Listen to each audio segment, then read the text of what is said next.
प्राचीन समय में उज्जैन के राजा विक्रमादित्य अपनी न्यायप्रियता और बुद्धिमानी के लिए प्रसिद्ध थे। एक बार एक तांत्रिक ने राजा विक्रम से कहा, हे राजन, मैं एक विशेष यज्ञ करना चाहता हूँ जिसके लिए मुझे एक बेताल की आवश्यकता है। तुम उसे लाने में मेरी मदद करो।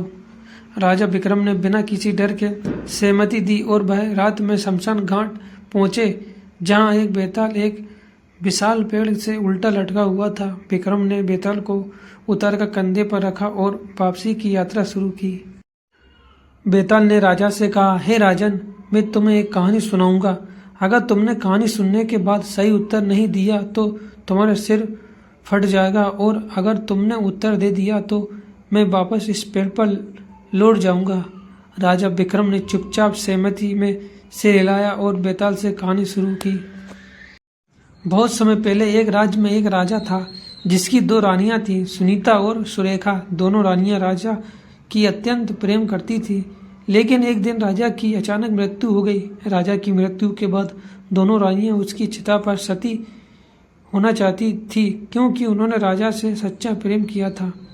जब दोनों रानियां को चिता पर बैठाने का समय आया तो राज्य के पंडित और मंत्रियों ने बेताल ने राजा विक्रम से पूछा, हे राजन, बताओ इसमें से किस रानी को सती होनी चाहिए?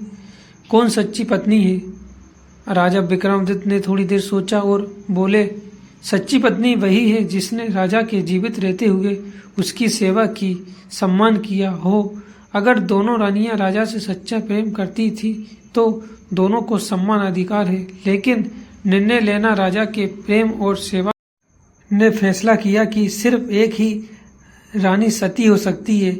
अब यह सवाल आधार पर होना चाहिए, जिस रानी ने राजा की सेवा और भलाई के लिए सबसे ज्यादा त्याग किया हो वही सच्ची पत्नी है।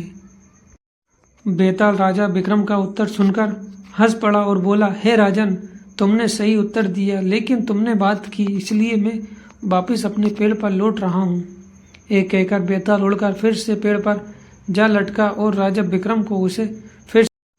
इस कहानी से हमें ये शिक्षा मिलती है कि सच्चा प्रेम और भक्ति त्याग और सेवा में प्रकट होते हैं। केवल बाहरी दिखावे से सच्चाई को नहीं पहचाना जा सकता, बल्कि उसके पीछे छिपे त्याग और समर्पण को समझना चाहिए।